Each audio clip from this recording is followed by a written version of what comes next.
विमान हादसे के बचे हुए दो लोग एक सुनसान द्वीप पर एक रहस्यमयी उपकरण खोज लेते हैं। उस पर एक भारी धातु का दरवाजा लगा था, लेकिन उसमें न तो कोई ताले का छेद था और न ही कोई हैंडल। स्पष्ट था कि इसे बनाने वाला नहीं चाहता था कि कोई भी अंदर जा सके। लेकिन सवाल यह था कि इस वीरान द्वीप पर ऐसी हाईटेक चीज आखिर आई कहां से, अंदर क्या छिपा है। यह जानने के लिए उन्होंने विमान के मलबे से एक अस्थायी तोड़ने वाला हथौड़ा बनाया और पूरी ताकत से स्टील के दरवाजे पर हमला कर दिया। अगले ही पल जोरदार टक्कर हुआ। भारी टक्कर की वजह से सहारा देने वाला ढांचा तक टूट गया, लेकिन सामने मौजूद स्टील का दरवाजा बिल्कुल भी नहीं टूटा। गंजा आदमी गुस्से से पागल हो उठा। वह दरवाजे को लात मारते हुए लगातार गालियां देने लगा। तभी उसका साथी ने आदमी को नीचे देखने को कहा। गंजे आदमी ने नीचे देखा तो उसकी टांग बुरी तरह घायल थी, लेकिन हैरानी की बात यह थी कि उसे जरा भी दर्द महसूस नहीं हो रहा था। उस रात उसे यकीन नहीं हुआ। उसने सुई चुभोकर देखा, यहाँ तक कि आग से जलाकर भी देखा, लेकिन फिर भी उसे कोई दर्द महसूस नहीं हुआ। अब उसे पूरा शक हो गया कि यह सब उसी रहस्यमयी उपकरण की वजह से हो रहा है। उसने ठान लिया कि चाहे कुछ भी हो जाए वह उस दरवाजे को खोलकर रहेगा। लेकिन तभी अचानक आसमान से विमान के इंजन की तेज गड़गड़ाहट सुनाई दी। उन्होंने ऊपर देखा तो एक विमान बेकाबू होकर नीचे गिर रहा था। उन्हें लगा कि शायद उनकी मदद आ गई है, लेकिन उन्हें क्या पता था कि यही घटना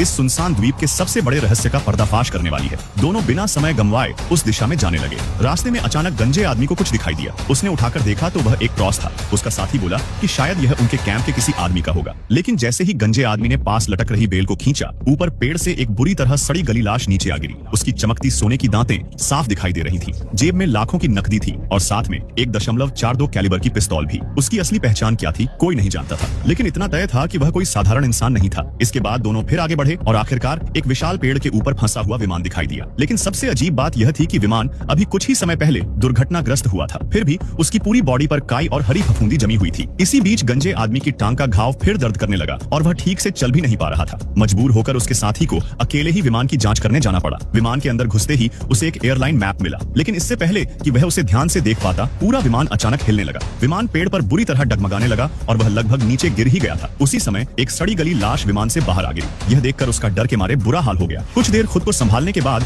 उसने विमान में रखी दर्जनों बुद्ध प्रतिमाएं देखी, लेकिन जब वे टूटकर बिखरी तब पता चला कि उन सभी के अंदर ड्रग्स छिपाकर रखे गए थे। काफी देर तलाश करने के बावजूद उसे कोई काम की चीज नहीं मिली, जिससे वह चिड़चिड़ा होने लगा। लेकिन तभी उसकी नजर विमान के रेडियो सिस्टम पर पड़ी और हैरानी की बात यह थी कि वह अभी भी काम कर रहा था। यह देखकर वह खुशी से उछल पड़ा, लेकिन अगले ही पल पूरा विमान फिर से जोर जोर से हिलने लगा। ऐसा लग रहा था कि अब वह किसी भी क्षण नीचे गिर जाएगा। नीचे खड़ा गंजा आदमी लगातार चिल्ला रहा था, वहां से बाहर निकलो, लेकिन तभी रेडियो कनेक्ट हो चुका था। उसका साथी इस मौके को गंवाना नहीं चाहता था। उसने गंजे आदमी की चेतावनी को पूरी तरह नजरअंदाज कर दिया और तुरंत रेडियो पर बोल पड़ा, हम ओशनिक फ्लाइट 815 के क्रैश से बचे हुए लोग हैं, क्या कोई हमारी आवाज सुन रहा है? तभी दूसरी तरफ से घबराई हुई आवाज आई, अभी वहां से निकल जाओ। लेकिन जैसे ही ओशनिक फ्लाइट 815 का नाम लिया गया, पूरा विमान संतुलन खो बैठा। अगले ही पल विमान सीधे नाक के बल जमीन की ओर गिर पड़ा और एक भयानक धमाके के साथ टकराया। यह देखकर गंजा आदमी अपनी घायल टांग तक भूल गया और तुरंत अपने साथी को बचाने दौड़ पड़ा। उस समय उसका साथी बुरी तरह घायल हो चुका था। पता नहीं गंजे आदमी में इतनी ताकत कहां से आई, लेकिन उसने उसे कंधे पर उठाया और कैंप की ओर जाने लगा। करीब आधे घंटे बाद वह अपने साथी को लेकर कैंप पहुंच गया। स्टोरी अभी खत्म नहीं हुई है, असली मजा तो अगले पार्ट में है। अगर आप चाहते हो कि मैं जल्दी नेक्स्ट पार्ट लाऊं तो अभी कमेंट करो। जैसे ही 100 कमेंट पूरे होंगे 24 से 48 घंटे के अंदर अगला धमाकेदार पार्ट अपलोड कर दिया जाएगा। और हाँ, 24 से 48 घंटे के अंदर